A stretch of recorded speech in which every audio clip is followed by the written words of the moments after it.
જય શ્રી કૃષ્ણ. 20 તારીખ કોઈએ ભૂલવાની નથી. બહાર જવાનું નથી. બહાર જવું હોય તો 100% જાઓ. સવારે વોટ કરીને જજો. પોતાનાને વોટ કરજો. હા,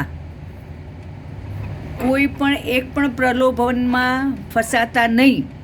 પોતાનાને વોટ કરજો. આપણા ધર્મને આગળ વધારજો અને વોટ કરવા જરૂર જજો. એક પણ બાનું જોઈએ નહીં. હા, તડકો હતો ને મોડું થઈ ગયું ને ઘરે મહેમાન આવી ગયા ને આમ જરાક તબિયત ખરાબ થઈ ગઈ ને ખૂબ લાઈન હતી ને એક પણ બાનું જોઈએ નહીં. ઘરમાંથી દરેક જેને જેને વોટિંગનો અધિકાર છે એ દરેક વ્યક્તિએ બહાર વોટ કરવા જવું જરૂરી છે. નજીક હોય બૂથ કે દૂર હોય, પણ ચોક્કસ જજો. આ વખતે ગફલતમાં રહેતા નહીં, ભૂલ કરતા નહીં, નહીં તો બહુ પછતાવાનો વારો આવશે.